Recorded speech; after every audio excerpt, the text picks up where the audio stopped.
right. Welcome into the Questionable Podcast. You got Scotty Questions here with Meko. What's good, man? What's up, man? And Gionne. What's up, man? Oh my gosh, he did it again. I don't again. I mean, I don't understand. Like, how do you find ways to sound older and older and older every single week? Hold on. Speaking of older, Meko, happy birthday. Hey-o. Yes, happy birthday. Yeah. I talked to Meko for like 3 hours today, and he didn't mention it once. No, because I'm a selfless guy like that. No, which is awesome. But anyway, we want to wish you a happy birthday. Congratulations. Congrats on all your success, your family, and everything. Meko, from us and the whole crew, happy birthday, bro. Appreciate you guys, man, so much. Thank you. We appreciate you. So anyway, back to Gionne. Yes, I don't know how he can do it, but he can every week. He can just. I was just saying what you said to Meko. You said he's like, "What's good, man?" You're like, "What's up, man?" So I just said, "What's up, man?" And I get the shit Meko, for it. Well, because you sound. I'm all right. Listen, I can say this. Meko. So I'm gonna say this, and hopefully this doesn't offend. Hopefully this doesn't offend you guys, and hopefully it doesn't offend anybody in the comments. It's not even so much that you sound older than you actually are, because John, you're not that old. You start to sound like whiter and whiter every time you say "What's up, man?" And it's like you just not like. Have you like experienced any bit of like urban culture? Just like a little bit of old urban culture. I mean, I'd like to think so. Yeah, no, he has. I know. I need you to reach down deep and bring the soul out. Like, I know what's in there. Like you text us over the weekend talking about you were humming Tootsie Roll. I need you to reach down where that is and pull that to the top. Can we dig into that real quick? The Tootsie Roll. I do want to give a little bit, John. I want to, connect with our listeners for 1 second before we hop in.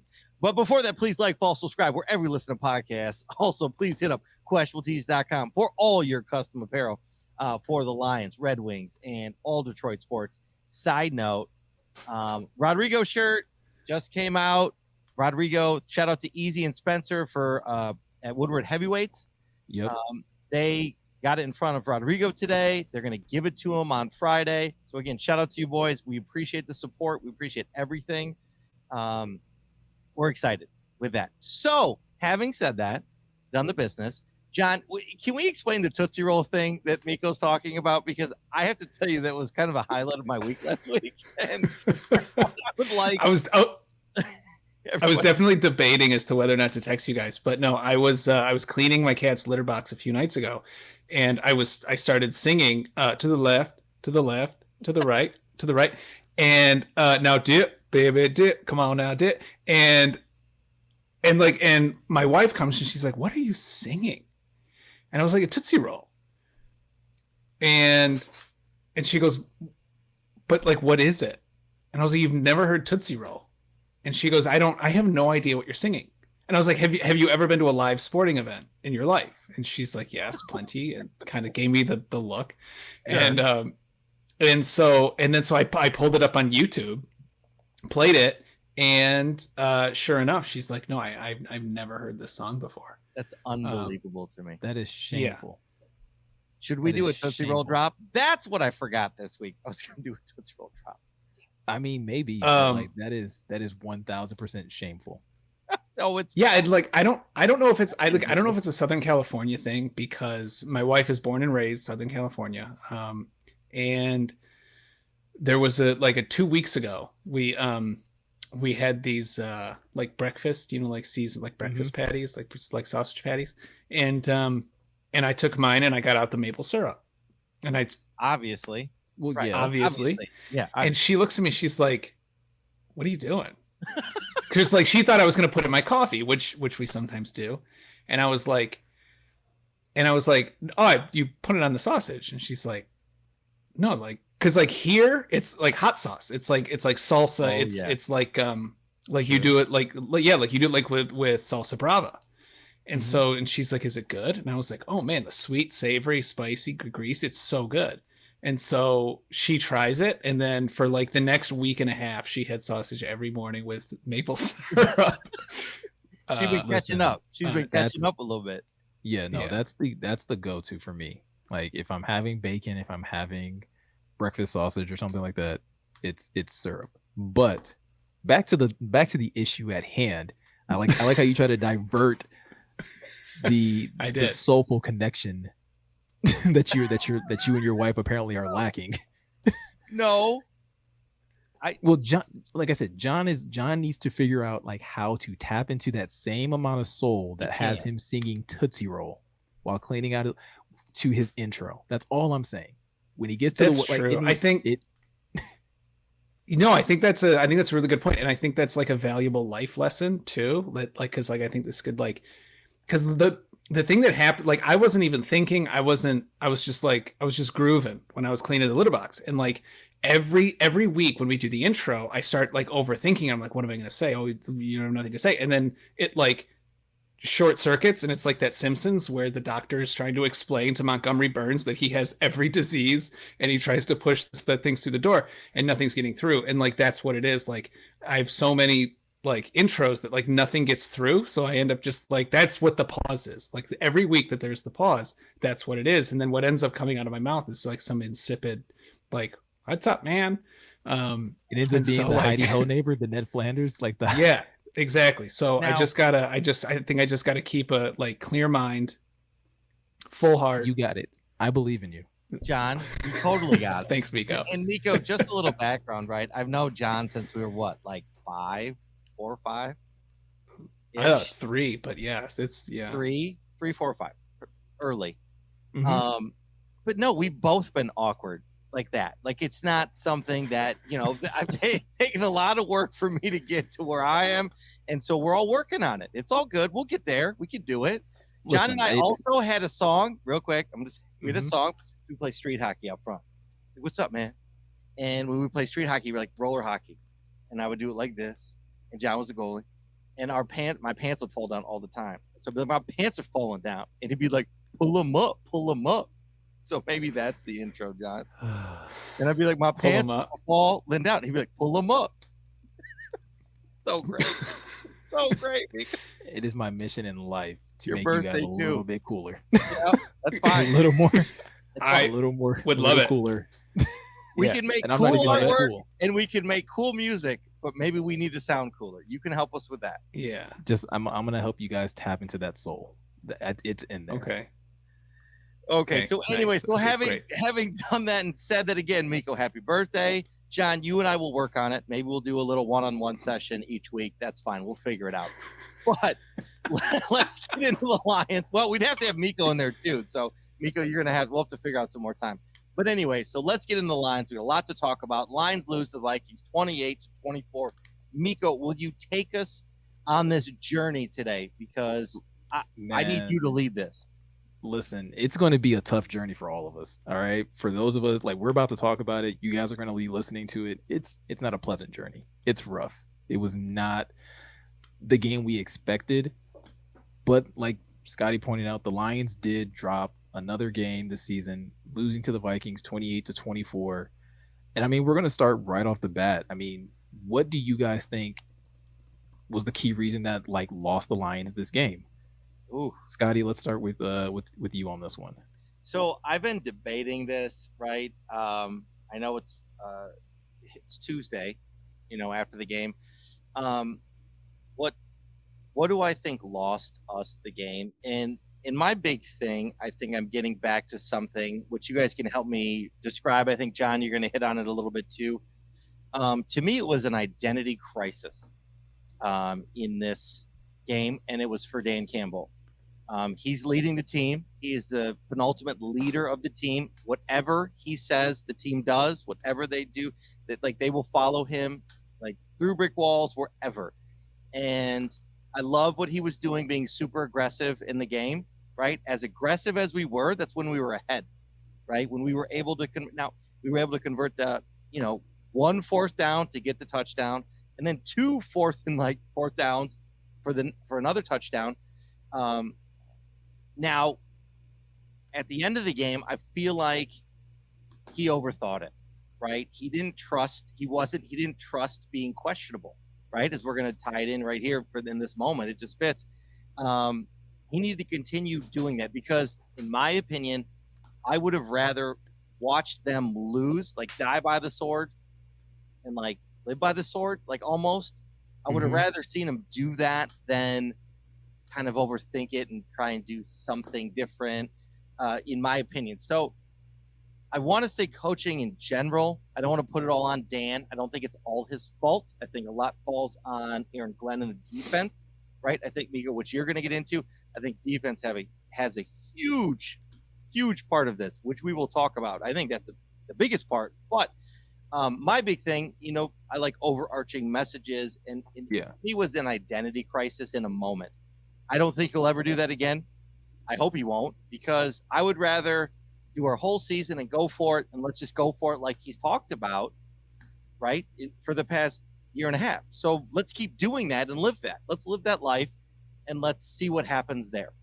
Because when we don't, this is, in my opinion, first example, but this is what happens. We don't go all the way. I think the team has been trained, and he's coached them to go all the way and live that life. So they're waiting for it. Now, caveat real quick before I hand it off, I think that Goff, who had a great game, he also needs to channel that spirit of going for it and pushing Dan to go for it, right? He's the captain. Okay. He also have a say in, like, let's do it. Like, there's no hesitation. Like, give me the ball. Let's go. So I think there's a little bit of that, right? I do want to float that in there, but overall, that's my opinion there. Gionne, where are you sitting at? Hold on, Scott, did you listen to Jared Goff's post-game press conference? So I just heard about it before we got on here. He kind of little flip-floppy. No, I wasn't going there. I didn't know about the flip. I don't know what you're referring to in regards to the flip-flop, but I will say, no, like he said, like he owned up to it. He said, had I gone to Dan Campbell and said, put the ball in my hands, I want to go for it, he's like, he would have done it. So yes, I heard that, and that's where this came from. But today I also heard when he was interviewed, he goes, I wish I would have had a couple more plays that I would have known. Like he sounded iffy of like, I didn't have any other plays to go to. So I didn't know what to do. It's like, so he said that today in an interview, and I'm like, wait, what? So I didn't want to get into that. Because I think that Jared is putting a lot in Ben Johnson's hands, right? And he kind of wants to be led to the water, and he can make it happen. I think that's how this is successful. I think this is how this has been successful. But Jared's going to have to make some decisions here, because I think that's the difference between a win and a loss, right? Aaron Rodgers, and I'm not comparing Jared to Aaron Rodgers, but the quarterbacks who are like, give me the ball, I know what to do. Yeah. This guy on the like this guy over here, we would beat him all day on this play. Let's go back to this play, and let's attack one of these. Like he's the field general, like we've talked about. We needed him to be that. And can you please pick a guy and go at that guy and just get a couple yards? So that to me is where it's like, again, but that comes from coaching. So that's why my overarching thing is coaching, because you either have to coach Jared to learn that, or you have to give it to him. And you got to have somebody that knows that. Right. Yeah. Okay, that's fair. Because I'm going to keep it brief, because I think we're going to touch on everything I'm about. I would say later, I'm going to say the play calling, which is essentially a different way of saying the coaches, fourth quarter play calling, and time, like basically just clock management. So, I mean, I guess I'm just repeating what Scott said in coaching. We can get into the finer points of why later, but that's it. No, I mean, I appreciate you keeping it short and sweet. I mean, I'm going to try and keep mine short and sweet. So while you guys are going in the direction of coaching and play calling, I look squarely at this defense. And we know where you're going. The performance that this defense has put forth, not just in this game, but in the 3 games that they've played so far. They've gotten the benefit of the doubt, I feel like, for the sake of, like, because of how well the offense has played. Because the offense has been putting up 35 plus points a game in the first 2 games, there's this idea like, well, the defense is just hanging on and the offense is, in the Eagles game, it's like, oh, like we talked about, or at least I talked about Jared Goff having a very subpar first half, and that being the reason why I think they lost the game.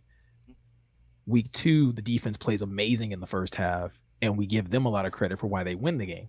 But if you actually being objective and take a step back and you look at this defense, it's like they showed it during the game. This defense was ranked at that time 30th in the league in total defense.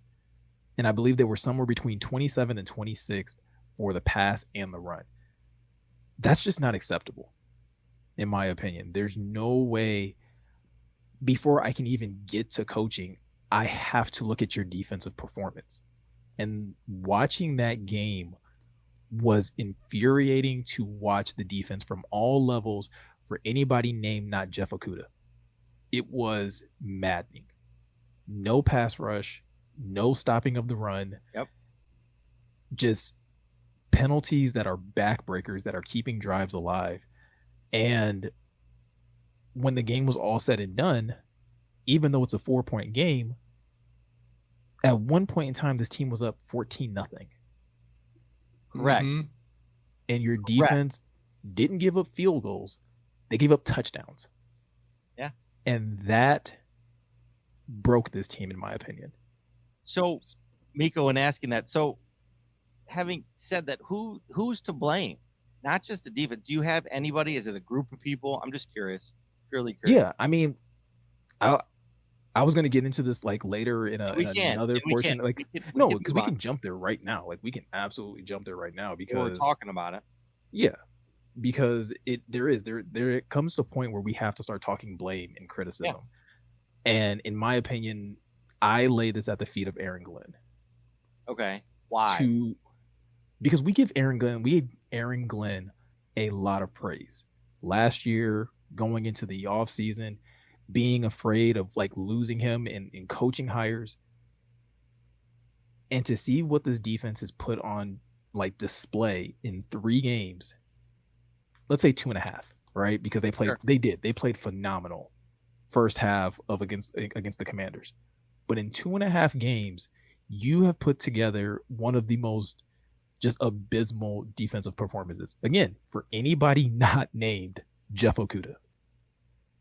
And shout out to Jeff Okudah. Like, that's amazing. Like, silver lining, we'll talk about in a minute, but like, that's unbelievable. Like, good for him. Lockdown corner.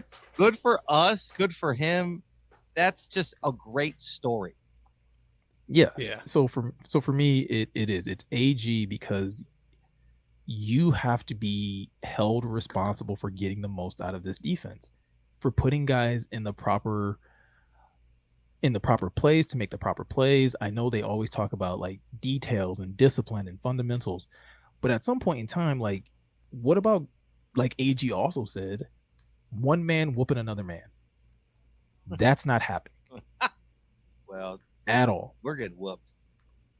Well, it's not even like necessarily whooped. You're just getting stalemated, right? Like, it's not like we're seeing defensive linemen get put in the ground. We're just seeing guys get stood up and nobody has a pass rush move. Right, if we're talking about the defensive front, nobody knows how to get around an offensive lineman to create pressure. So for me, it's AG. AG is the person that I'm laying a good amount of, criticism at right now. Yeah, no, that's totally fair. I did the math, and like this whole off season, loyal listeners will remember I was chiding anyone who wanted to take quarterback early in the draft, because, and the basis for that entire decision was, this is a team that gave up 81 points in your final 3 games of the season. Guess how many points they've given up in the first 3 games of this season? Tell 93. I was going to say 93 plus. Yeah. Way too much. So 81 points in the last 3 games. So like, that's it. That's absurd. From the end of last season to this season, like, that has not changed. And like, that's another thing we like to talk about in this show, is like, is this a trend or is this a one-off thing? And I think that's the distressing thing. And I think that's why I agree with Meko. If we're talking about over the course of these 3 games, who deserves the most criticism, it is Aaron Glenn, because Dan Campbell made some really boneheaded decisions in this game, especially late. But he didn't make those decisions against Philadelphia. He didn't make those egregious errors against the Commanders, but he did today. So, it is what it is. But Aaron Glenn, over the course of the last 6 games from last year to this year, there is a trend, and it is not good. 174 points. Yeah, in 6 between games, those last 6. Yeah, between 6 games and 74 points. 6 out of 7 games. That's not even fair to ask. No, your yeah, 6 games. Yeah, that's not fair to ask your offense to beat that. I mean, that's not. No, and to John, and they're to your almost point, doing it. They're almost doing it though, right? Yeah, that's true. They are almost. Good our offense is. It's almost doing. Like, we're so close. It's like, dude, like, let's just make another stop. Like, why do we have to get more points? Like, that's the best part. Like, so anyway, that's crazy. Well, and I wanted to point out, John, to your point about Dan Campbell not making those boneheaded plays in those other games. This is where, like I say, like, if your defense is showing up, if your defense is actually performing and putting up a fight, guess what Dan Campbell doesn't have to do? He doesn't have to be put into situations to make boneheaded plays. He can literally coach the game the way it needs to be coached. He doesn't have to coach you out of your mistakes. Yep. That's a really good fair point. Because that's where we're at right now. He's trying to have to save the day, and then he takes all the arrows at the end of the day too. Now, having said that, I did think a little bit with Jared Goff, not flip-flopping, but almost over-explaining why like he should have had more plays and he should have done more. He's a captain. Maybe he's trying to take a couple arrows for Dan and for the group. Maybe he's which I appreciate. If he is, theoretically, good for him.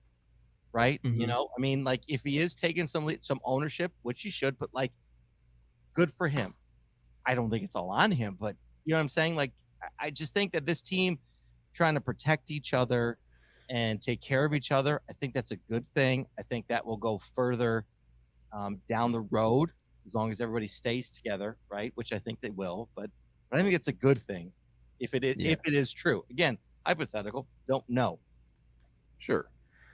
Well, Scotty, before I want to get to one more thing with this question. Like, I want to talk about the people that are getting blame that I don't think necessarily deserve it. But who do you think deserves blame or criticism for how things are going right now? You mean in last game or just in general? I think, in the 3 games in totality. Like, if you're looking at where the Lions are sitting at 1 and 2. Last game, I want Amani. Like, can we just like tie all the flags up and he has to run around the field with all the flags tied up behind him like a tail? Seriously. Like, just how many flags do you have? That's how you should practice. Maybe they should do that in practice. Just like, this is how many flags you got last game. You got to run around with them and people can grab it to tackle them. Sorry. Side note. So for the defense, no, I think it's Aaron Glenn. I mean, we've gotten there. Like, there's nothing else I can add, in my opinion. Like, we went through the numbers, 174 points in 6 games. Like, come on. We drafted Aiden Hutchinson and we got Rodrigo. Shout out Rodrigo. Shout out heavyweights. Like, yeah, like, that's, in my opinion, like, they're rookies, man. Like, they're rookies. Like, what do you want them to do? They did it for a couple games and now they're hurt. They're learning how hard this league is, how big these guys are. It's not their fault. They're doing their best. So to me, it's on the veterans and the leadership right now and the defensive end of everything. Where's Brockers? Right? Where is the other lead? Anzalone. Okay, he had a couple good games, but again, we talked about he's at the cap of where Anzalone can go, right? Like, he can't go any higher. So in knowing that, you're bringing Anzalone back again. That's back to leadership in who we have, which is really disappointing. I talked to Braylon Edwards today. He's like, next year draft, defense. It's like, well, yeah, but we don't have time to wait that long.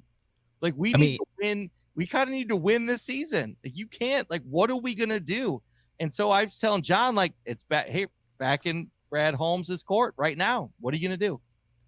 I think to that point, to be saying that we're still like we're already 3 games into the season, we're like, nope, need more pieces on defense, like is ridiculous. We just Is right. And to your point, like this was the thing that I wanted to highlight because some Now people Tracy Walker did get hurt though. Okay, so he's out. Like so that's horrible. And we want to shout out to obviously Tracy Walker and that injury. I've had it. Okuda's had it. Whatever. It's a horrible injury. It's painful. It sucks. It's really hard to come back from. So shout out and prayers to Walker and the fam with that, right? Yeah. And like that, like honestly, like that stinks, right? He had a really great year, great signing, right? He was playing really well. Mm-hmm. And that's what I remember when I popped when I broke my leg, like the best season of my life done. It just happens that way sometimes. And it stinks. Sorry. I had to do that. You're fine. It hits too close to home, so I just had to shout that out. I'm sorry. No, you're good. No, the thing that I wanted to draw some attention to though, or at least combat, because there's already the slings and arrows are out for Aiden Hutchinson. And I don't think that's fair, but go ahead. What I think is not fair is this. Does Aiden need to play better? Absolutely. Sure. He absolutely needs to play better. There's no reason why he should be going into games and leaving those games without a stat line. Sure. But to put the woes of this defense on his shoulders, not fair. You and John both highlighted the numbers, or John highlighted them first. 81 points in the 3 games that they played last year at the end of the season. Yeah. That's not Aiden's fault. Your defense was doing that before Aiden got here, before Malcolm got here. You were supposed to fix that. Yes, they are supposed to help, but these veterans got to step up. Where is Charles Harris? Thank you. Right? Where's the big leap that we thought we were going to see from Aleem? Where's, like you pointed out, Amani? Aleem had a decent game, but he should have that every day, not just one game out of 3. Yeah, and again, Alex Anzalone, he got a lot of praise and was one of those guys that were like, hey, Alex is making the team. Then if Alex has that much security on this team, Alex needs to start making some impact plays. Period. So there's a lot I want to respond to. John, you're and up. I might go and I might work my way backwards. So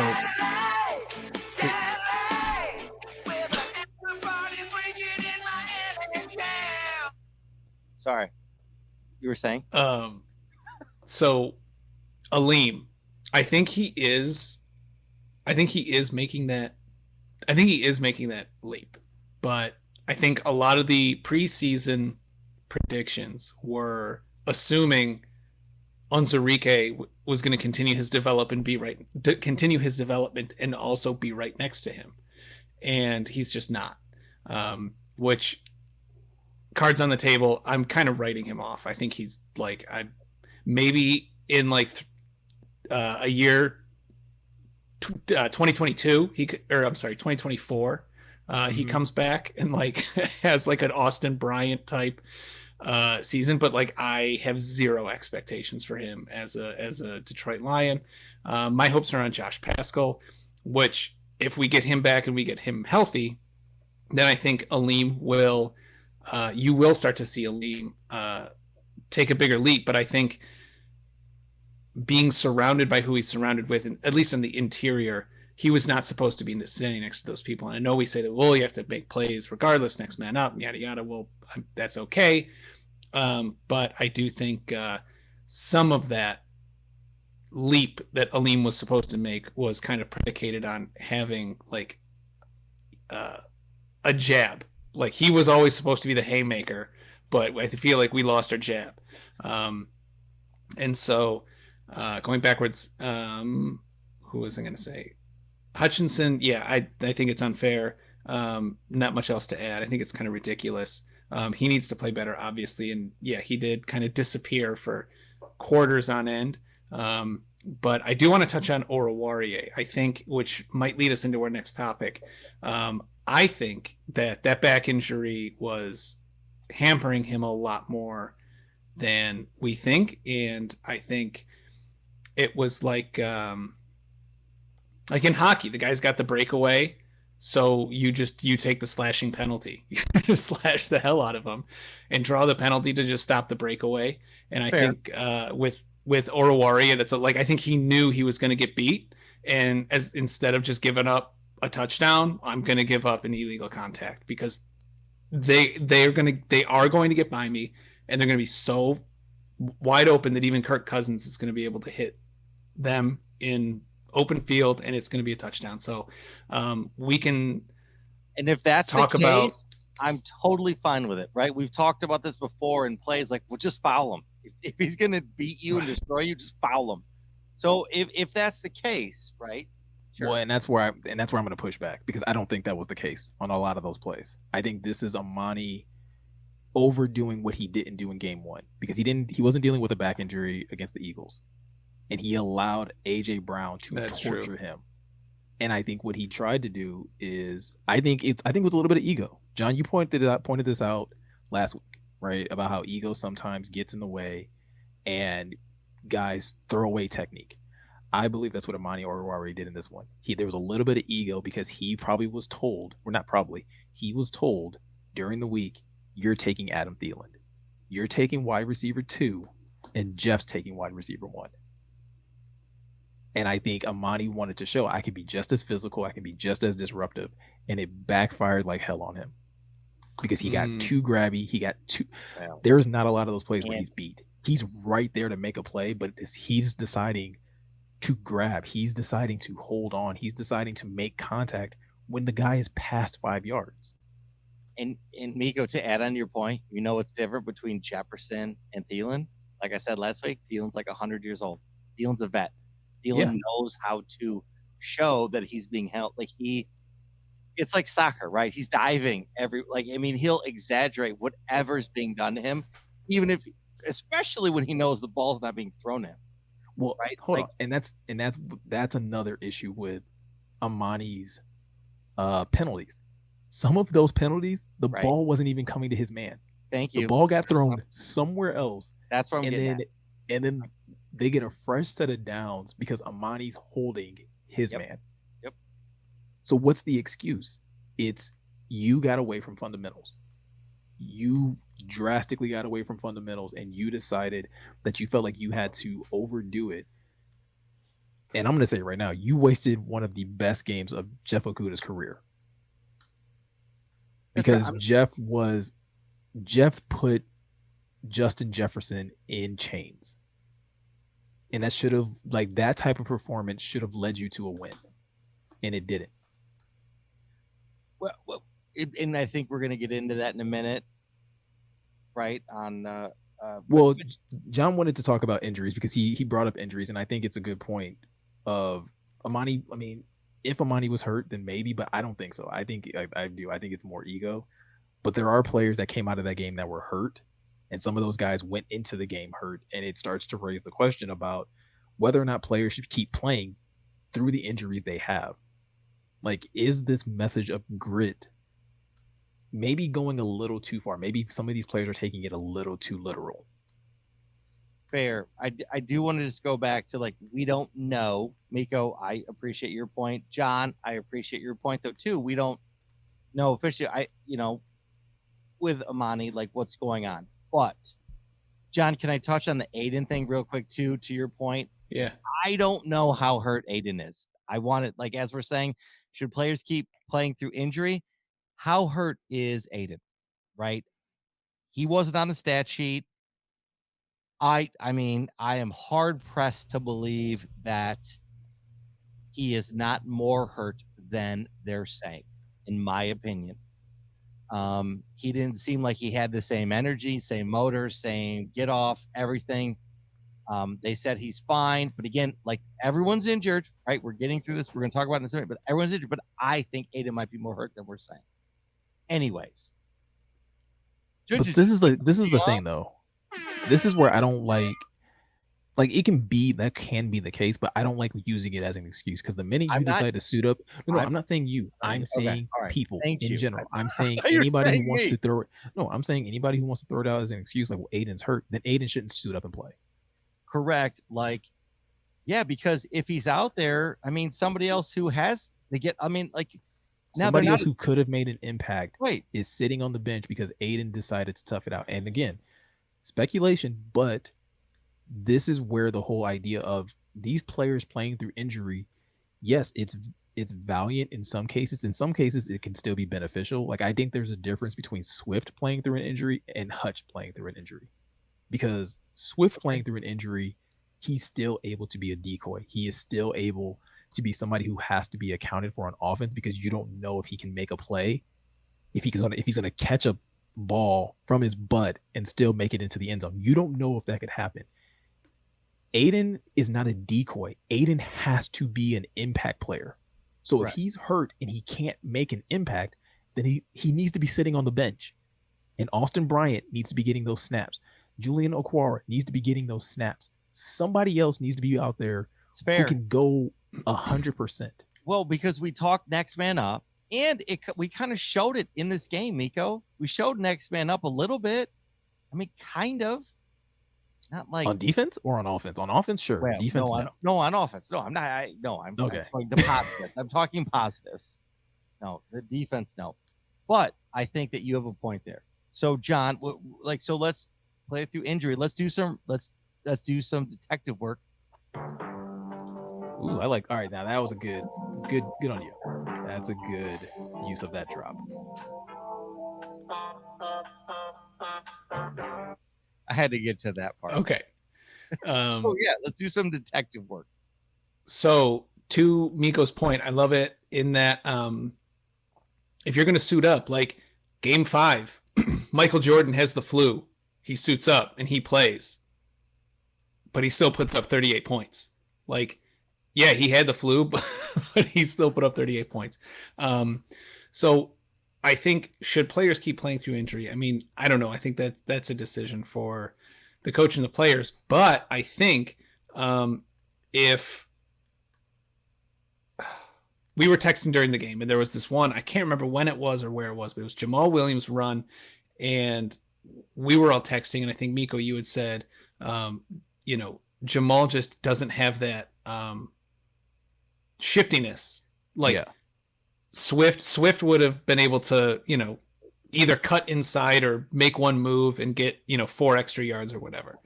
And I think that is what separates DeAndre Swift from Jamal Williams. However, DeAndre Swift with an ankle injury and a bum shoulder is Jamal Williams. So you don't finish him. So you don't get that explosive. So that weapon is, off the table. It's in surgery, or you have a dull scalpel. It's not doing its job. So are you still going to just keep using it? Or, you can't just go get a new running back for game day. But at the same time, if these guys aren't, and I understand you're never going to be at 100%, but considering the athleticism and talent level in the NFL, there is a threshold under which you cannot impact the game straight up. And I think the coaching staff needs to be a bit more aware of that.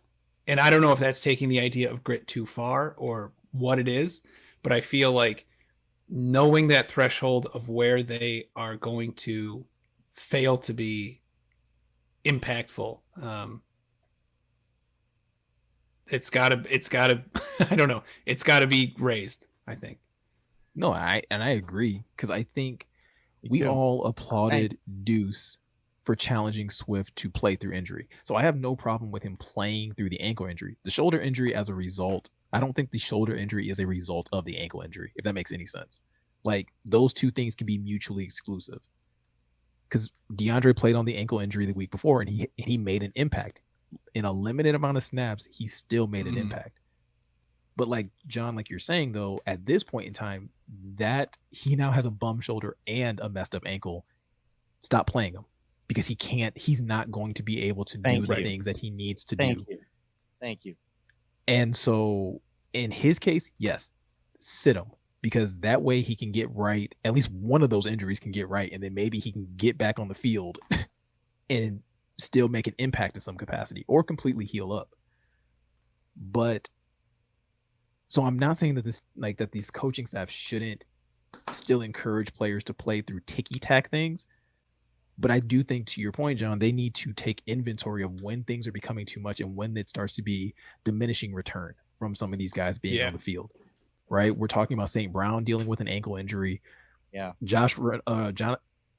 Reynolds struggled with something, in that game as well. Like, if they're not able to perform and do the things that they do well at a high level, right? If Saint can't go out there and be shifty, if Reynolds can't go out there and beat guys over the top, then you got to find other players to play, because maybe those guys can replicate what they can do. To your point, at least close enough, right? That's tough, right? You debate, right? Somebody who is a talent, right? Mm-hmm. Like Amon-Ra and Swift, right? Those guys are so good and they have such good football sense. How much of that covers for their injury, right? And that's on coaching to decide. And it's up to them a little bit, right? Because sure, you can't, some of the stuff that they know and they can like get away with can't be taught, right? Mm-hmm. Now, having said that, right, in the same breath, right, Deuce is telling Swift to run up the gut, which he clearly doesn't want to do, right? And he's been no, I wouldn't say that he doesn't want to do. Okay. No. Because even if Swift doesn't want to do it, if that's where the hole is, why are you bouncing it outside? Fair. If that's where the yardage is, if that's where the big play is, you need to do what the play design is. I guess what I'm getting is an overarching message of, right, like Deuce's way of running and his vision and what the holes are and what Swift sees, right? So now, how many games last, and I don't know, and I'm going to look this up in a second, like how many games did Swift play last year before he sat out a game? I don't know. We're going to look it up in a second. I don't know. But what I'm saying is that they're asking different things from these players, which they're not used to doing, which they have trained for. But I don't know, could that be affecting like them doing things they're not used to, not knowing how to fall, not knowing how to hit, not knowing what to do? Is that why Swift's shoulders hurt? Who knows? I'm just saying, like, and again, I am reaching. I know that. I was gonna say, I feel like I am reaching. Meko, I know I'm reaching. So I'm saying it. But like, they're asked to. Swift got injured. I mean, how many games did Swift sit out last year? What, 4 or 5? He sat out. So Swift played until week 11. He got hurt week 11. Wow. And then he sat out 13, 14, 15, 16. Okay, so now he's hurt week 3. Like, I'm just, anyway, it's a different game. So that doesn't really help my case right now. But anyway, so we're relying on our high-end talent, which we should, right? We should rely on them. But where's Hawkinson in this? Right? Why are we not relying on him? I don't think that's where this goes, though. No, I don't think no. How does that not take because, any weight off of Amon-Ra and Swift? That's what I'm saying. Like, because these injuries are spur of the moment. Like, you're not going to, like, there's not like it's not like there's an actual visible health bar, and like we're just looking at every play it should that be Saint gets, and we're like, oh, yep, he's gonna get hurt soon. Like, no, like every play is a freak accident in its own, right? Like the play that Saint made and he hurt his ankle. Did either of you see anything like clearly wrong with that play where you're like, oh, he's gonna get hurt? Which play? The play that Saint got hurt on. Was there anything visibly before that, like when that play was occurring, where you're like, oh, he's gonna get hurt right there? No, it's somebody rolling on his foot. So right, isn't that so what happened? so right? So TJ's performance has nothing to do with that. Like, well, what I'm saying is I'm saying if TJ was more involved, because I do think, and this is separate, but like the TJ golf thing, they have no connection. But like if we had someone else, I mean, it's not it's our go-to is Swift and Amon-Ra. Like, I mean, really. But if they're open and they're beating coverage, like, why would you force something to TJ just because you can be like, well, hey, we're forcing it to TJ to hopefully keep Saint? No, my point is, why is TJ not getting open? Like, it's not like he's being covered like Kelsey.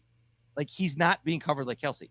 I don't think it's a matter of, but this is why I say like it's an irrelevant point to bring up TJ. Okay, but there's a point, like TJ get open. So there's if the play is another not for one. TJ though, like then like that's why I'm trying to get you to understand. If the play is not designed for TJ, if the play is designed for Saint, why so you're telling you want Jared Goff to force a ball to someone that the play is not designed for when Saint is clearly open? I'm not saying is that what you're saying? I'm not saying force a ball. Then then I'm trying to understand the point that you're trying to make. Because I'm trying to say, okay, if Saint is open, what does TJ have to do? What does TJ have to do with this? No, what I'm saying is he's clearly not being open enough, or he's not getting targeted enough. There's not a connection there. So you're relying on 2 people instead of 3. What I'm saying is if you're relying on 3 people instead of 2, there's less chance of those 3 getting hurt. Now, if you're relying on 2 people for every other play, for big plays, A, everyone knows we're going to go there, and B, like the chances of them getting hurt are more. Now, it's football. It's going to happen. So I get that. And I said I'm reaching, Meko. I said I'm reaching. So I'm clarifying I'm reaching. But I need Hockenson to be more involved. Scott, how many targets do you think Hawk has had this season? In 3 games, how many do you think he's had? 15. 18. Okay, I was close. He's being targeted. So again, it goes back to the point where this How is many not is he a TJ. Dropping, though? How many is dropping? He had dropped 2. We talked about this last week. I know. I'm trying to be funny, I guess. But really, Meko didn't like that on his birthday. But no, I'm just saying, I think there was reasonable things to point out, to say like, hey, these are why guys are probably getting hurt. And I think we touched on it, and I think you decided that you wanted to take a different exit, and we're like, let's blame a player. And this isn't a player issue. This is not TJ's fault. This is not Jared Goff's fault that DeAndre's getting hurt or that Saint's getting hurt. This is a matter of management, and this is a matter of, again, are these coaches asking for a little too much? Are they not managing these guys correctly to limit the wear and tear? And then some of it's just freak accidents.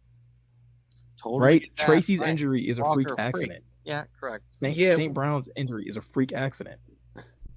Well, you use the word fault, and I don't have an answer to this question. I want to throw it back to you. Like, is there fault to be had here at all? Because we have now 3 blown Achilles in 2 seasons. Taylor Decker with his thumb last year, knock on wood, he's been okay this year. Vaitai has a back injury. Onzarike has a back injury. Oruwariye has a back injury. So like Achilles and backs, and now St. Brown ankle, Swift ankle. I mean, I understand this idea that, this is an absolutely brutal game, and freak accidents do happen when you have, 250-pound athletes running at you at 21 miles an hour. Like you're, like they say, you're literally in a car crash for 3 hours. Right. So these do happen, but this is now the second season in a row where it really looks like we're certainly taking more than our share. And because someone brought this up on, I hate to go to this well, but someone on the Reddit thread talked about all the injuries preseason, and he was getting all kinds of shit for it. And unjustly so, because it's a fair, thing to be worried about. However, someone did say, and this stuck with me, someone in the comments did say, check in with me in week 5. Because like he was, the original poster was saying that this is a consequence of Dan Campbell going live too soon. And like just how physical they were in the preseason. And this person said, the top comment was, check in with me in week 5. And I think that was very level-headed, and I think that's very good. But now that we're week 3, do we need to wait for week 5? Probably yes, but it seems like Swift is out until after the bye, and Saint is probably out this week. Again, knock on wood, the O-line, there's nothing new there. Again, I don't want to talk about Oh my God, make any predictions, but But yeah, but like, I guess going back to my original question, like, is there any fault here? So yeah, I misspoke. It's not about fault, but I think continued injury, right? Injuries on top of injuries. So in the sense of what Swift is dealing with, that can then like that becomes the fault of coaching, right? Because it's again, would it have been better to rest? Would it be better for certain guys? Should Swift have sat? Maybe. Should Hutch have sat? I feel like after looking at how he played, absolutely. So it kind of lines up with what you were saying, John, earlier about like this coaching staff needs to be more in tune with diminishing returns, because not everybody being on the field is beneficial to the team. Some people being on the field is literally like you're taking away from that player, and you're also putting a lot more pressure on others. If that makes sense. Like Aiden being totally out there hurt, not only is there pressure on him to still try to perform at a high level, everyone else on that defense knows he's hurt. So everyone else has to overcompensate for his deficiency. Mm-hmm. Yeah. You can't just be Kylo Ren screaming, more! That's the defense. Oh, more! I can't, my leg's broken. More! No. But Scotty, do you have anything else on this topic? Because I do want to move over to Tracy Walker, because that is someone that we do need to kind of talk about who's not just injured, but he's actually out for the rest of the season with the Achilles injury that John mentioned. And that's a huge blow to this defense. And I think it raises the question of like, who's going to step in to replace what Tracy Walker brings to this defense? And I think currently the Lions have two obvious, answers on the defense in Juju Hughes and Iffy coming back from injury. But I want to throw out the other possibility of, do they go out there and try and find somebody that, they could plug and play in this system? Is there a free agent that they could maybe go out and get? Scotty, let's start with you.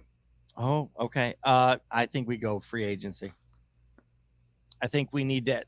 I don't know if they're going to start or do like, I just think we need help. Right. Okay. We've talked about it. We're talking about how next year draft, we got to go defense. So it needs help. So I think we get somebody else in. I don't know who it is. That's not my decision. I'm not read into it. Obviously, who fits in our system. I can research that a little bit more. But right now, I think we need a little bit more help. I think Juju and Iffy, we can do it for the time being. But I think we need some help. So I think Brad Holmes, you're up again. And I think this is where he could shine a little bit, right? He does some things like this that work and some things that don't. So I think we need to look at free agency, in my opinion. Yeah, you got a way that you're leaning? I don't know. It's so tough because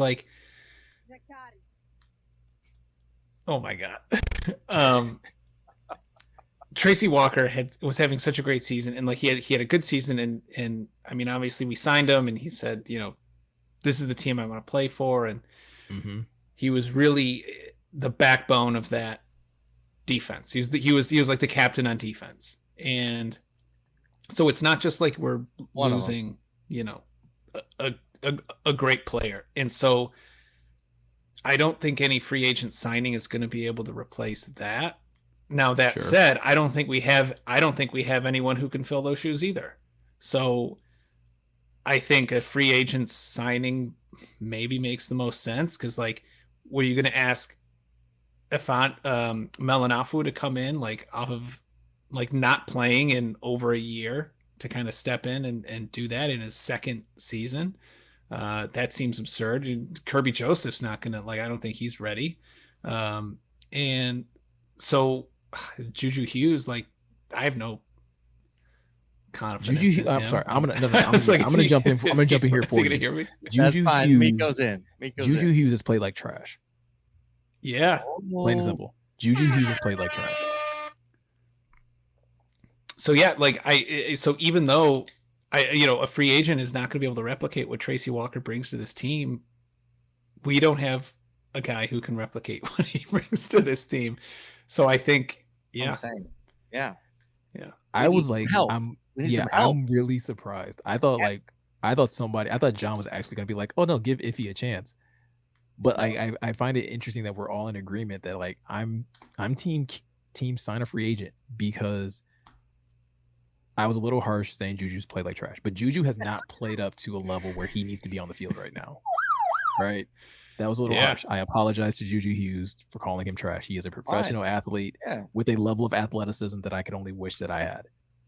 With that said, though, you can still call him trash, though. It's okay. He is not playing well. He's not communicating well. He's blowing coverages. You can't keep trotting him out as if he can do Tracy's job, because he can't. No.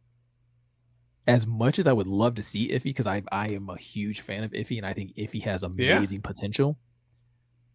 John said it perfectly. This is year 2 for Iffy, and you're putting him at a position that he's never played. That is a recipe for disaster, where he potentially can go out there and look worse than Juju Hughes is right now. You can't do that. That leaves Kirby, and I just feel like if Kirby was that guy, he would be playing over Juju already. Agreed. We wouldn't have to see Juju Hughes if Kirby was ready to take on that responsibility. Now, maybe we could all be wrong, and maybe Kirby is a gamer and he just needs his opportunity. I do love Kirby, though. Dude, I do too. Kirby has amazing energy. I do like Kirby. I do like him. Yeah. But I'm with you, Meko. I don't think he's ready. Now, curveball, they're not going to throw Okuda back there, are they? No, Jeff is what? No, it was a joke. Watch your mouth. See, there it is. I was looking for that originally. Like, watch your mouth. That's what I was going for. No, but yeah. So I mean, there's some guys out there, right? I did a quick little just like search on like, all right, who's available, and I'm not naming everybody. I'm just going to name off the names that stood out to me where I was like, oh, he's not signed. Right. First name that popped up that I saw, and I was like, wait, he's not signed? Landon Collins. Landon Collins went to a Pro Bowl, I believe, his first 2 years in the league as a safety. Now he's more of a strong safety, like more in the box type safety, so he's very similar to DeShaun Elliott. But I believe he's coming off of either an ACL or an Achilles injury. But if he's right and he's healthy and he's still able to tap into at least some of that athleticism, that's somebody that I wouldn't mind kicking the tires on and seeing if he can come in and make an impact.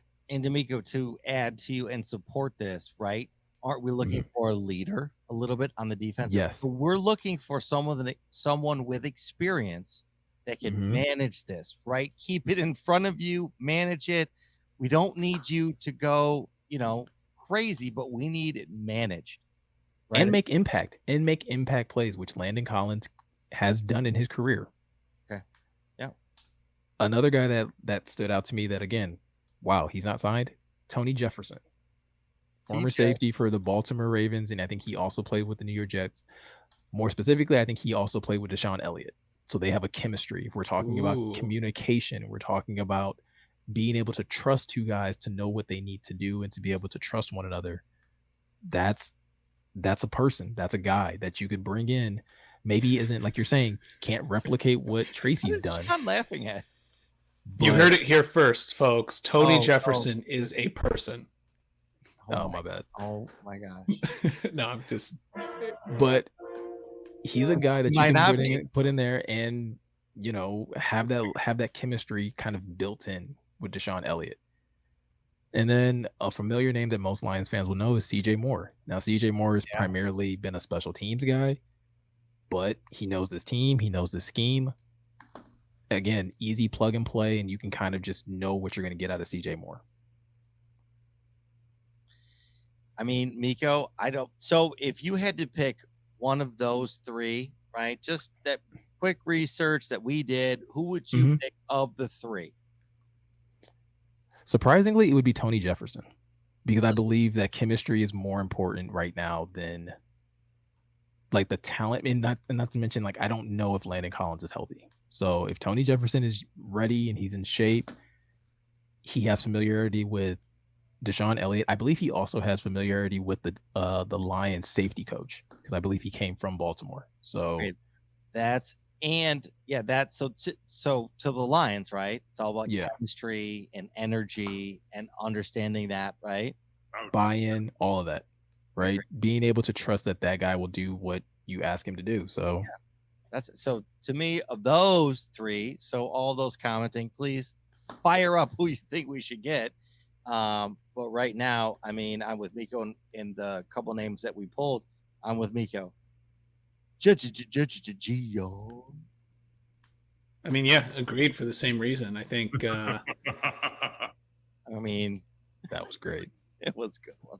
That was well For timed. That was a good one right in front of him talking. For the same reason, yeah, the chemistry, if the unspoken communication. I mean, if you know how this person's going to play, then that's pretty valuable. Yeah. All right. I think we need to shake things up because I feel like we've been down in the dumps a little too long let's here. roll. Yeah, let's go. So Whoa, let's talk. Wait, What? John, what, John? I just want to know. I actually did a bunch of homework this week, my and I God. want to know when I can give my clock management TED talk. All right, John, I'm gonna give you a stern talking to on this one. Right. We had a whole segment about criticism. We had a whole segment about criticism. That was when. Yeah, but then I was like, He said he was gonna oh, but come then back. we'll get into this later, and you're like, yeah, we got a lot of things to talk about. We Okay, get you into got- this later. You got 180 seconds. Go. 180 seconds, please. Yeah. Never mind. I don't want to be limited by that. No, like the conclusion. I've done my homework. I'll put it up on Instagram, whatever you want to do. But it You was Should though. ever since the end of the third quarter, the Lions seemed like they entered the fourth quarter playing run the clock, and it was very interesting seeing when they snapped the ball if they're playing run out the clock, because by my estimation they left rough close to 3 minutes. If you tally up all the times they snapped the ball with 14, 13, 15, 11, 17 seconds left on the play clock in the fourth quarter, when it was very clear that the entire offensive strategy was run out the clock, and they're still 51 seconds on one drive, 51 seconds on another drive, and 50 seconds on another drive. 3 drives in the fourth quarter where they left close to 3 minutes on the clock, just on the play clock alone. If your offensive strategy is to burn out the clock, I do not understand why they are snapping it. And I understand you don't want the defense to know exactly when you're going to snap it, but 13 seconds, 15 seconds, 14 seconds, 11 seconds, that's all within 4 seconds. So why isn't that between 2 and 6 seconds? I just don't, that to me is why I put coaching and basically fourth quarter play calling was my thing that lost the game, because Vikings never should have gotten the ball back. Like when Minnesota gets the ball back, they burn their final timeout at 3 minutes 35 seconds.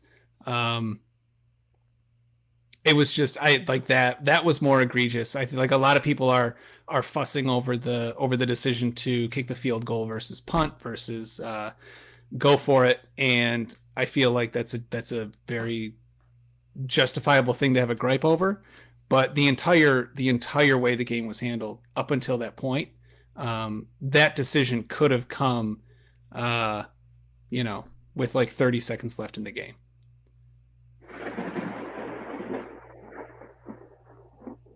I just want to reiterate that, like, I was right. We did have a segment where he could have gave that whole soliloquy. But no, you're right. You are right. 100%. That is a concern, and that's a problem. And I don't know if that's play strategy. I don't know if like Ben Johnson is in Jared Goff's ear and like, hey, snap it at 14 seconds, or if that's Jared going rogue and not being aware of play clock. Like, I don't know who gets the blame in that, but it definitely does seem like a flaw. It definitely does seem like a flaw in the strategy. You weren't the only person to point that out. Yeah, that's a good point. My gut is Jared Goff not going rogue. I feel like Jared Goff likes to be told what to do, where to go, how to do it. We can see it from his girlfriend, and we can see it from his play calling from the past couple of years. Like, he's like, this is where you're going. This is what you're doing, sweetie. Okay, I'm going this way. Yo, I like that too, Meko. Hey, where am I headed? Okay, it's fine. Like, no, I get it though. Like, but when you get in that mentality, and I'm just getting add on this, when you get it, like it's hard to get out of it. Meko, we talked about it today. Honestly, like, dude's got to stand up for himself. He's got to go out and show out for himself, and that's hard. That's a shift change. Some people can't do it. You know, I think he's got it in him, but he's going to have to do it, and that comes from leadership and giving him the tools to do it. Right. Like I said, I don't know. I think it's a flawed approach to those drives. And again, I can kind of understand if your idea is like John, you pointed out, like maybe you're trying to catch them off guard with the snap because they're expecting you to get it down to 1 second so they can time the snap better. I still feel like they were timing the snap really well on a lot of those runs. Like, that snap was being timed very, very well. Agree. And part of that's because you're away, right? And you're not able to, and it's loud and you're not able to communicate as well. So, but I don't know, like, if that's something that Jared's being coached to do, or again, if that's something that him just not being aware of the moment. Yeah, I don't know. Well, so like the reason why I don't really want to put it all on Jared Goff is just because of going back to trends and what happened in this last game that is something that's happened before. And if you go back to the Philadelphia Eagles game, there was 2 minutes, 3 seconds left in the half, and the Lions snapped the ball. Williams goes for no gain, clock stops. 1 minute 55, they go for it on 4th down. Philly then drives down and gets a field goal to end the half. Now, if they had just let the 2 minute warning hit instead of snapping the ball at 2 minutes, 3 seconds, 3rd down starts the clock, and then you've got that 4th down decision at 1 minute and 15 seconds. So whether you punt it, whether you do whatever so you're giving Philadelphia like a 45 seconds, extra seconds to play with. And so I feel like when this shit keeps happening, I don't know, it's pretty maddening. But yes, I knew I should have said all of this early. No, you shouldn't have pulled a Jared Goff. You shouldn't have pulled a Jared Goff and said and waited. Jared Goff had his best game. Like, if you can fight me on this, Jared Goff had his best game as a Lion on Sunday. Yeah, wait, better than his Commanders game? By who? Yeah, by who, John? What? He threw 4 touchdowns and no picks. The previous game. Okay. Man. No, I'll say the reason I say that is only because I saw him doing things that I really didn't see him doing before. He was definitely better in the Commanders game than he was in game 1, and I think he, in terms of just, I guess, not in stat lines, in terms of poise, like, there were a number of times during the Commanders game, he pulled the old Jared Goff and was like, had his back to the line of scrimmage, running backwards, running the opposite direction. He didn't do that this game. He stood, he took a couple solid hits while delivering a strike. The pocket was collapsing. He stepped up, moved left, threw one, hit a receiver in stride. There were no, like, he didn't throw any ducks, which, like, I feel like there's you can always count on Jared Goff to throw like at least 2 or 3 ducks in a game, and I just didn't see that, and like I just saw a very confident quarterback, and I feel like he's from games 1, 2, and 3, he's just gotten better and better. I think what John, I think what you're saying is he's building up. He's like we've talked about Meko last week, right? We just want Jared to get to where he was last season, right? Every game it was better. It took him till the end of the season to get to where we wanted to see him. He's gotten there sooner, right? So he's getting better and better. I don't think he's perfect, but I think to John's point of Jared Goff doing everything he needs to do to win the game. It did, like we talked earlier, like with the defense being able to hold some stuff off. But go ahead, Meko. I was gonna say, like, what I was gonna say was, so John, would you say that was your silver lining from the game? Is the I would performance say of that was Jared my Goff? silver lining from the game. Thank you for bailing me out. No, you're good, because I do agree with you. I was kind of giving you a little Wow. bit of a hard time about your Yeah. stance that it was his best game, because no, I do think Jared played really well, like very, very well. The stats don't look nearly as impressive as, as far as like touchdown, interceptions and stuff like that, but I do agree with you that eye test wise, he did look more composed, and I think that goes a long way, considering, you have a running back that's hurt, your best or most talented receiver gets hurt at one point in the game, and Jared never looked rattled to me. Maybe like he started to look a That's little what rushed. it was. Yeah. He started to look a little rushed, obviously, when it's like, okay, yeah, you gotta, like, you guys are down, you guys gotta get down the field and score. But I mean, I'm not gonna sit here and kill him for that, because again, your defense did you no favors. Yeah. So uh no, good call on you. I think that is a really good silver lining. My silver lining for this game is Jeff Okuda. 1000%. No, I'm with you 1,000,000%. Just not even a Like, question. Not even a question. like that performance, Jeff has every week, I just feel like he's surpassing what we thought he would do every single week. Like, I hold Justin Jefferson very high regard, very, very, very high regard, Dude, he was drafted in fantasy leagues top 5 in like 98% of the league. because he's that good. Gionne drafted him. John's got him. Did you draft him John's that high? not happy about him. Wait, sorry, what? Did you draft Justin Jefferson? Yeah. Yes. Oh my And God. I Yeah. said How high? How high did you draft him? 6? 3. 3. Third pick? I was 3. Yeah. Shame on you. Shame on you. You're getting what you deserve. Your car is John. I mean, I'm still 2-1. So but yeah, it's not good. It's not ideal from your wide receiver 1. No, it's not. But yeah, I'll leave it pretty short and sweet though. Like, Jeff has been amazing. It's like, literally, John, you said it earlier in the show, CB1, lockdown corner. Like, he's that guy. He's him right now. Totally agree. I mean, I don't have anything else to add other than maybe Meko and John. Maybe this is what it took though to get Okuda in the right mind space to be who he is, right? They took him early, right? Patricia era, and they mentally destroyed him. Let's revisit that for 5 seconds. They destroyed him, right? They made him play through injury, terrible injury. And, coming back from that, right? Like we said, Dan Campbell, this is like the Rivers or whatever passages out in LA, like the rehab clinic of the NFL is the Lions, right? You're going to come back and we'll get you through.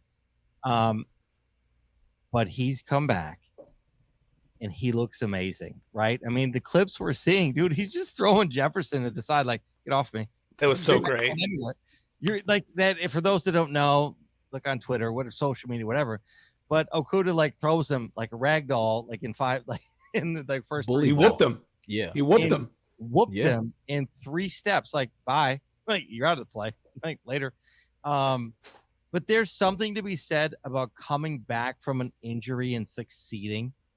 And so in my opinion, the only leadership team that could do that right now is Dan Campbell in this group. So like, that's where we get in this, when I talk about leadership and what that means for individuals, right? In this instance, Jeff Okuda needed Dan Campbell in this group to come in to save his career. Without Dan Campbell in this group, he's not doing what he's doing right now. And I don't care. Anyone can fight me on that. I don't care. We can talk in the comments. But without them supporting him, like without proof, other than college, prove it. He has, right? Which is amazing. And so I got to give him mad props. Achilles injury is the hardest injury, one of the hardest injuries to get over. And so that's amazing. So I just, again, want to give props to Okuda. And I do want to give thoughts to Tracy Walker. He's got a long road ahead of him. That's Yeah, no. I mean, John said in our text group in regards to Tracy, hopefully he can get on the Jeff Okuda plan, right? Hopefully he can get into that sure. into that type of recovery. But if the Lions athletic group did that, well, yeah, he should. Yeah, I think a lot of Jeff's recovery, I think he had his own, he had a specialized trainer, right? Same thing with Cam Akers when he came back from his, he had a specialized group of trainers to help him with that injury. Obviously the Lions trainers will be aware of what Jeff is or what Tracy's doing, and they were probably aware of what Jeff was doing, but I don't think they're doing the hands-on recovery stuff. Dude, it's a tendon injury. It's the biggest tendon, one of the biggest tendons. It's so I don't want to talk. I don't want to talk. But really quick, before we transition and start talking about the game, this week's game against the Seahawks, not to dispute or to tear down what Scotty just said about coaching and this coaching staff doing amazing things for Jeff. I want to give just as much credit to Jeff though, because Jeff's mentality has not changed. It has been the same. He's about doing his job. He's about wanting to learn. He's about as much as this coaching staff has to teach him and believe in him, he needs to receive it. Going back to, again, no ego, not being in this mindset of, oh, I have to prove this or I have to prove that. Jeff has been humble and he's just attacked the day. He addresses every game and he takes every challenge. So I just I'm as impressed as you are with the coaching staff. I am equally impressed with Jeff individually and his mindset. I'm with you 1,000. Yeah, Meko, I'm with you 1,000%. It doesn't happen without him doing and believing, right? So I guess I bypass that because it's without him believing that he can do it, it's never going to happen. I guess I was more saying the opportunity, right? They could have let Jeff go, right? Yeah. I mean, they could have been no, dude, injury prone, later. No, we believe in you. So to further your point, yeah, it's all on him and what he has done to show the coaching staff what he's capable of. So I guess I'm supporting your point and you're supporting mine. So that's great. Questionable point. Yeah. Speaking of support and speaking of, being together, we got to talk about this Lions team going up against the Seahawks. Oh boy. And where they need to come together to get a win this week. So we asked this question, I believe, last week and the week before. We're going to ask it again. Yep. What must the Lions do to beat the Seahawks?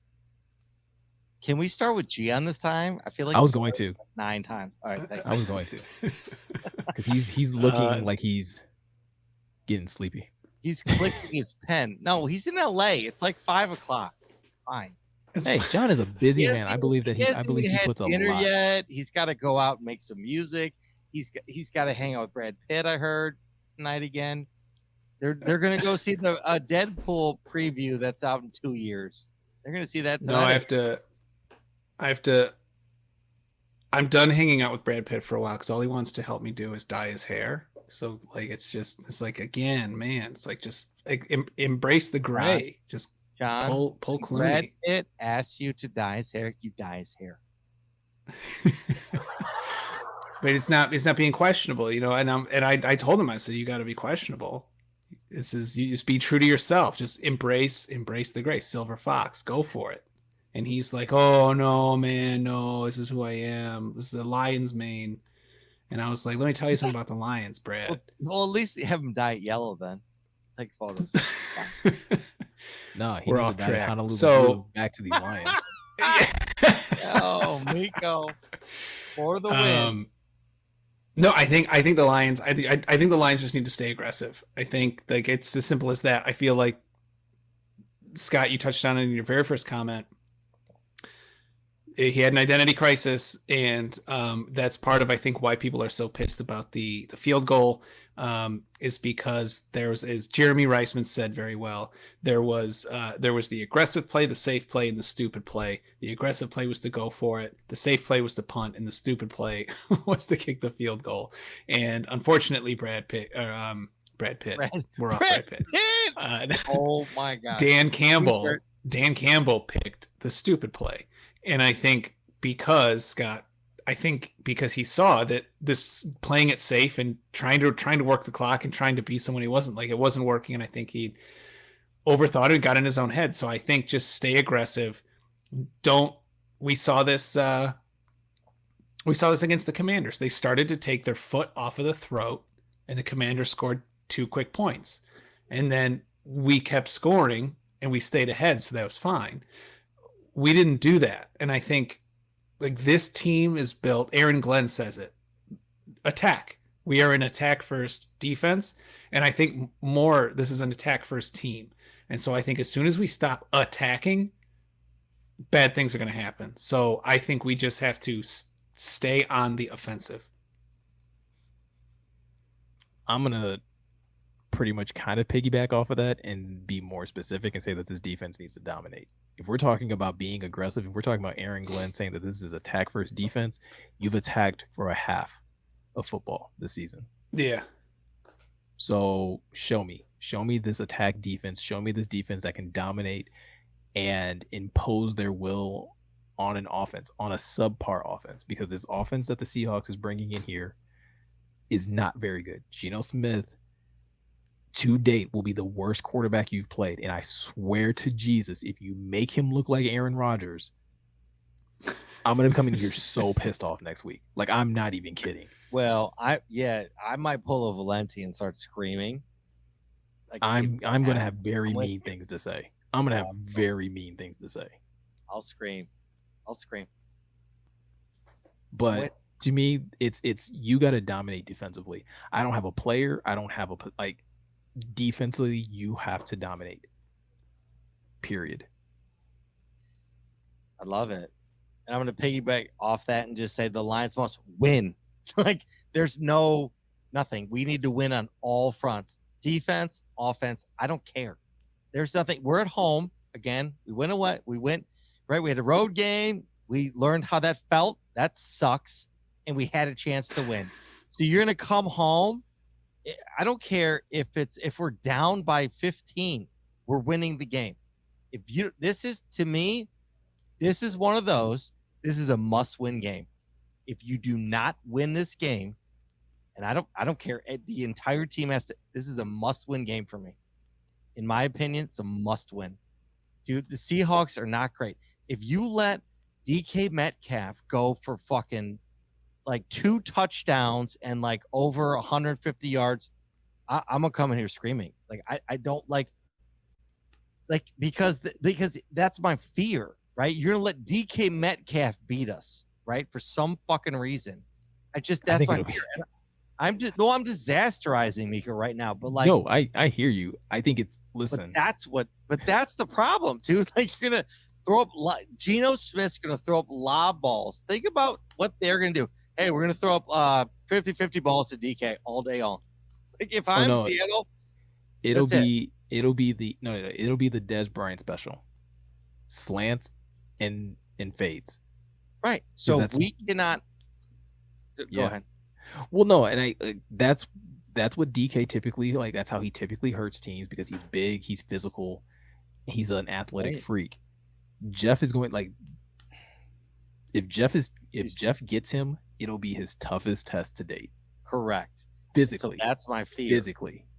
Mm-hmm. Because DK is, oh my God, DK's going to bully him. DK's going to try to bully him. Like, he can't knock over. Okudah could not do what he did to Jefferson to DK. No.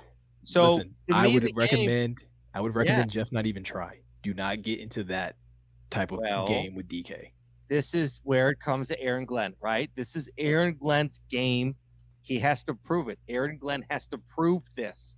Dude, we have to win this game. Because if we go down, it's 1-3. Yeah, it's not good. It's not good. That ain't good. All right. So with that in the same vein, then again, same question we've asked a couple weeks now.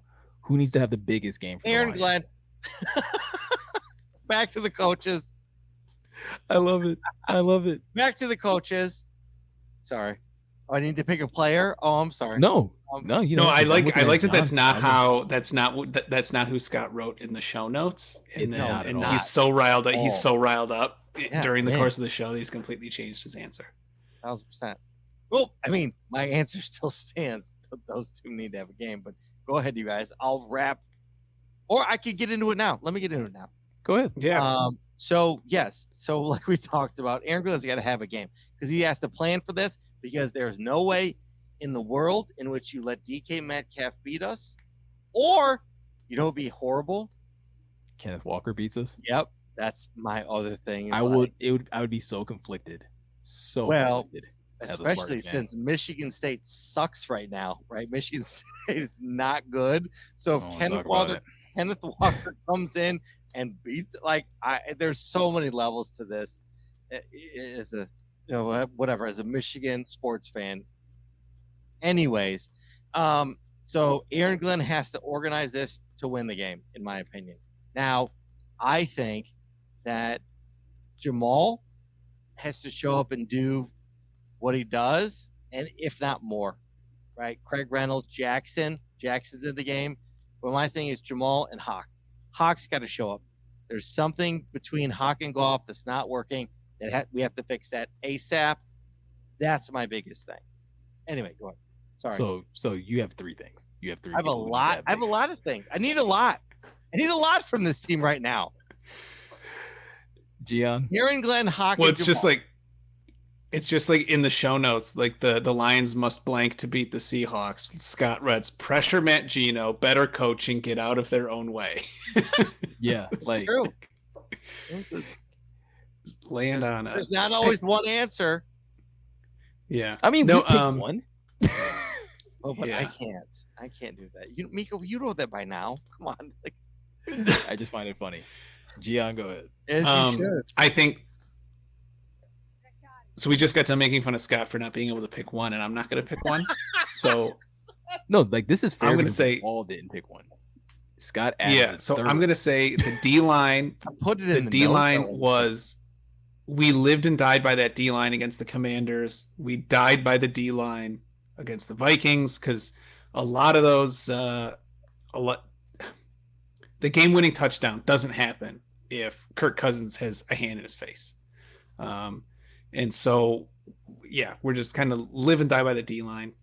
Okay. So I think the D line has to have a big game, and I think as per my whole diatribe about clock management, I think Dan Campbell has to have a smarter game or a more aggressive game. I think Dan Campbell needs to do well. The D line needs to do well. Do you think Pete Carroll can outcoach Dan Campbell? I think so. Yes. Yes. I'm going to say yes. Well, yes, question mark. Yes. No, it just made me think of that. Like Pete Carroll, he's a troublemaker. And so that's my fear. Is he going to poke Dan? Like poke him. Like, like a bully. Just thinking out loud. Sorry. Ruining. He's also like 74 though, isn't he? He's one of the oldest coaches. Veteran. Yeah. I'm ruining everything. I'm sorry, guys. No, I thought it was the question threw me off. Because when you said poke him, I was like, poke him like how? Like, how does he? How does that happen? No, I mean like bug him, like to have Dan do something he wouldn't normally do. I think only Dan can do that, right? I think this last game showed that Dan is the only person who can get in Dan's way. Meko, that's actually probably the deepest thing I've heard all week in hearing all the sports analysts. That's actually the best take on Dan Campbell this week. Only Dan can get in his own head. And that's actually a really great take. I really appreciate that. Because I've been trying to figure out what that is. And and when you just said that, it that resonated.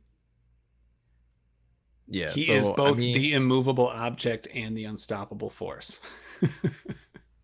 The duality of man.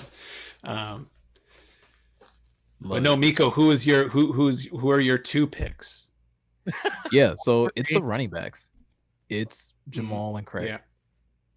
Yeah. Swift's not going to be there, and you have to replicate that impact. You can't replicate Swift's play style, but you can definitely replicate that amount of impact that the run game still has, because this can't turn into a game where Jared Goff is throwing 40 times. We've seen that story too many times, and it does not end well for the Lions. So Jamal has to be impactful. Craig has to be impactful, and they have to use them in ways that they both excel. So if that's running in between the tackles for Jamal, great. If it's putting Craig in the pass game, great.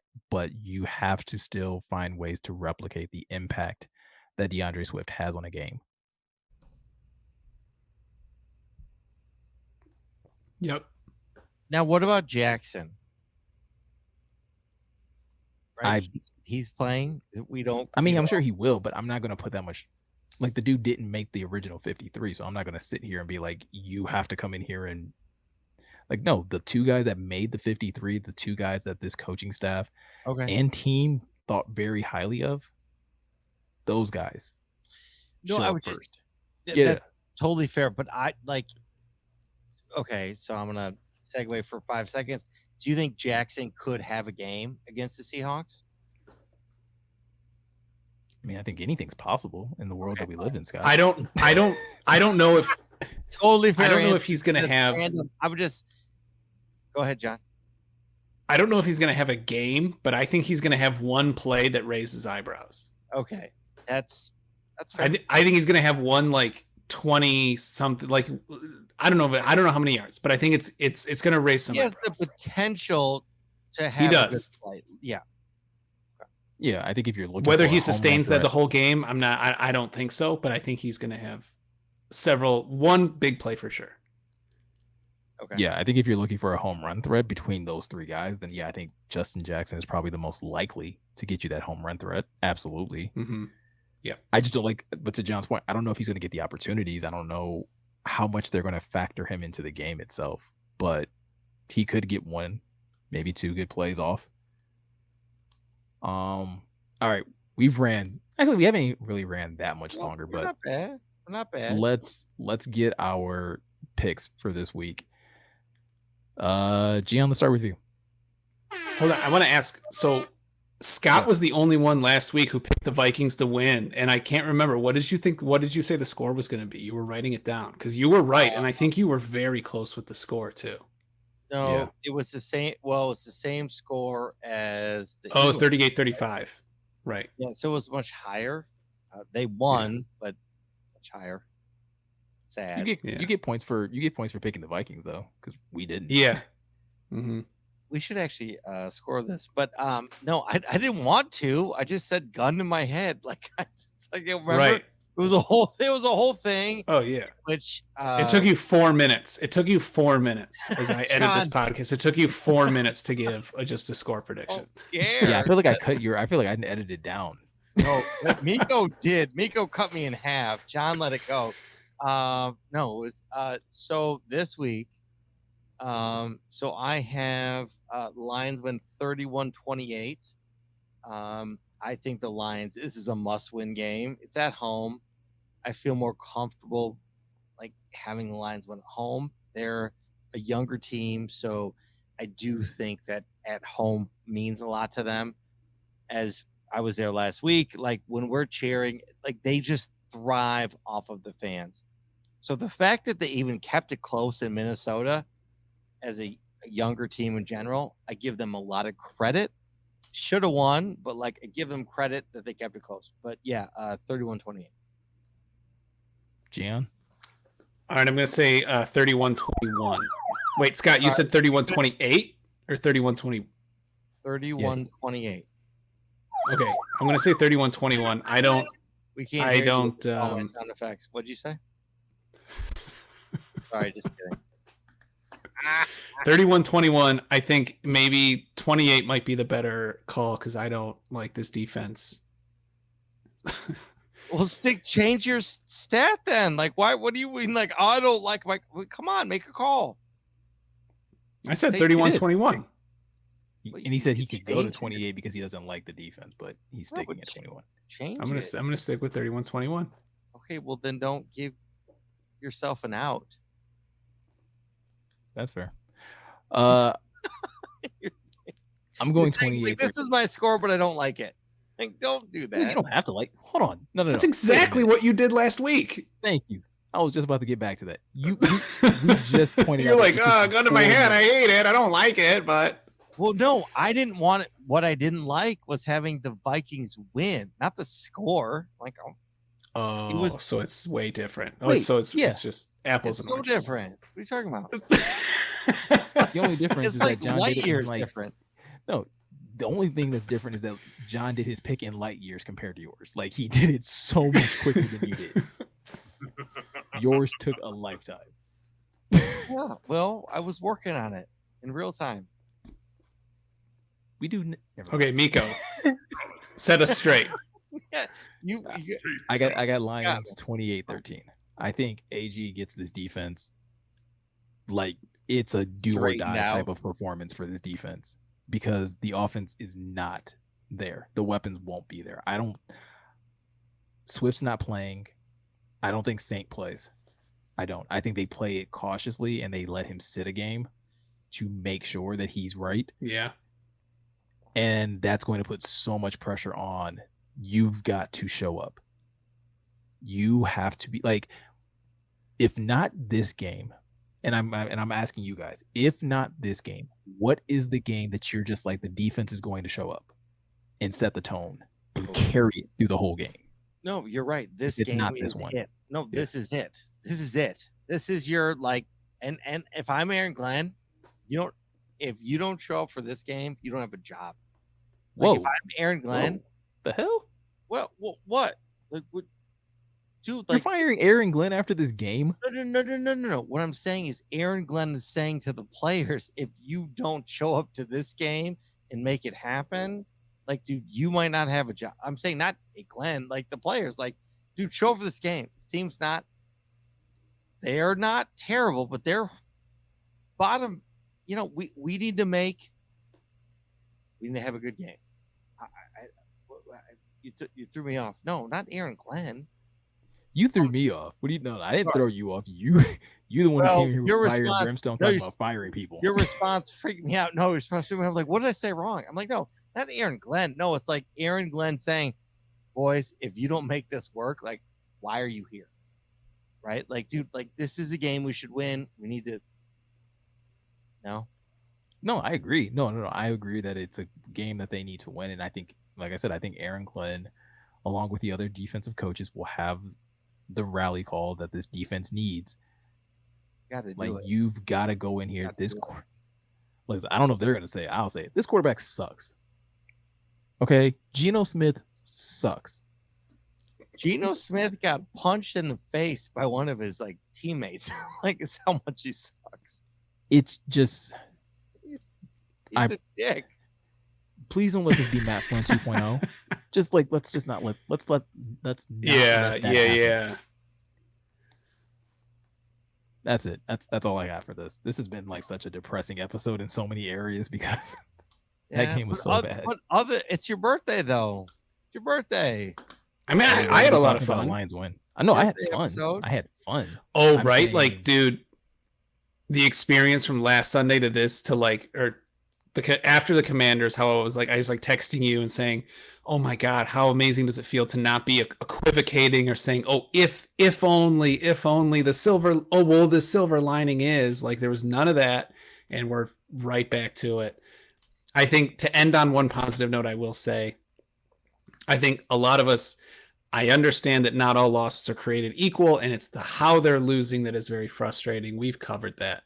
But I had the Lions at 1-2 at this point in the season. I think I had them 3-2 going into the bye. But I did have them. I had them losing to Minnesota, and I had them losing to the Eagles. My prediction, the stat Meko's thinking of is if they beat the Eagles. I was they're going 4-1. No, I'm trying to think what I had them. My bad. I was trying to think what I had. Okay. But yeah, no, I had them realistically losing to the Eagles and losing to Minnesota, beating Seattle, beating New England, and going into the bye 3-2. So silver lining. I don't think the sky is falling yet. Well, you're getting lucky because Mac Jones is injured, so good for you. Yeah, it's fine. Yeah. I think I might have had them at 1 and 2. I honestly don't remember. It's the Minnesota game that's throwing me off because I don't remember what the hell I picked for that. I think we all picked them losing the game. But I know I picked them. I know I for sure picked them losing to the Eagles. Yeah. I picked them to beat the Commanders. Yeah. The Minnesota game is blanking on me, and then I expected them to win the next two. Well, hey, everybody, listen. We'll go back to the record. Here's the thing. I think we should start a Twitter pool on like what we're voting and where we're at. That'd be fun. No? Wait, what? I blanked. Sorry. No, it's okay. It's late. It's so late. It's not Yeah, it's so late. So late. What I'm saying is we all had let's go back to the record and let's start a pool on Twitter, like a Twitter pool of like, because we all had different things, but we were all very close. Gotcha. Right? Like, I mean, yeah, it's 3 games into the season. Like you're either, unless you were somebody who thought they were going 3-0 at this point. Yeah. Well, John, I think John had that at one point. I'm just saying. No, I said if we beat the Eagles week 1, we go into the bye 4-1. No, but I never said that was my there was a big asterisk next to that. That was a joke. It was a joke. You never did that. I was kidding. I don't think it was a joke. Well, people are laughing, so I think it's a joke. People are laughing. People laugh. So anyway, that was a great show, guys. Right? Thank you. A little back and forth. Anything else missing before we close out? No. Okay. All right. Well, I want to start with Meko. Happy birthday. I don't have a happy birthday track, but we're going to sing it real quick. John, you and I are going to sing happy birthday to Meko. Better not. Yep. Wait, we're singing this? I will end this broadcast right now. I will end this birthday to you. I love Scott. Why are you singing so low? Happy birthday to Meko. Happy birthday to you. That's it. It wasn't that bad. I hate birthday songs anymore. There he is, my main man. Okay. All right. It's so late. We've been on. No, we're gonna do like a 4-hour show. Anyway, happy birthday, Meko. Everybody, hey, give him a shout out. Come on. Again, please like, follow, subscribe to wherever you listen to podcasts. Head over to Questionable Tees. We got the new Rodrigo tee this week. We got the Serpent of Death coming out. We had the Hockamania. We've had, what am I missing? Lions Dan Campbell tour shirt. Lions Dan Campbell tour shirt, which we started. Like, we have so many things once a week. Everybody check it out. We're doing it, whatever you need. And if you need custom apparel, let us know. We can do that too. Anyway, so I want to thank the crew. I want to thank my family. I want to thank Meko, you especially, everything you do. Again, happy birthday. Gionne, I want to thank everything that you do and how many times you listen to me call you. I'm sure it's annoying. Well, both you and Meko are probably like, this dude calls me all the time. Anyway, so I want to thank you both. Love you both. But anyway, Meko? Yeah, definitely got to thank you guys. Appreciate the birthday wishes. And yeah, shout out to, again, always to everybody that has been supporting us. Shout out to the Woodward Heavyweights for the hookup, for passing on that amazing gift to Malcolm Rodriguez. We really appreciate you guys. If you guys are not watching Woodward Heavyweights, why not? Those guys they're funny. They have a really unique flair and a really good way of how they go about doing their show. So check them out, give them a listen. But yeah, huge shout out to those guys. And again, huge shout out to like our our listeners, the people who watch us on YouTube. We appreciate you all. Outstanding. I know I am. And you know what? And there it is. You guys were wondering, like, when are you going to use that? I'm like, I'll use it.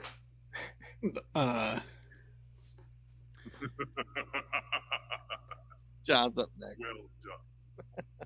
Thank you to my wife, as always. She's already texted me. Are you guys done yet? Oh, hey, Rach. So that was So do we need, a while. we need to build a new arm on your apartment because this is the kid spot. Like, you're not gonna be there anymore. What are you gonna do? Are you gonna pod from a phone? I don't know. Well, decisions are gonna have to be made. Well, we have to talk about it soon. Yeah. We're like a month. We're a month out. Oh, she's due October 13th. So Okay, no, like 2.5 weeks out. Okay, I was gonna say, so like, I'm yeah, flying that would out be to coming. build out a podcast hut. I'm like, okay, noted. Time is So thank you to her for being so patient. Thank you to you, Meko. Happy birthday! Appreciate you. Love the game day texts. They get me through emotions. So and I was so salty. Meko was like trying to be like the voice of reason, and I was just like wanted to be a kid and throw a temper tantrum.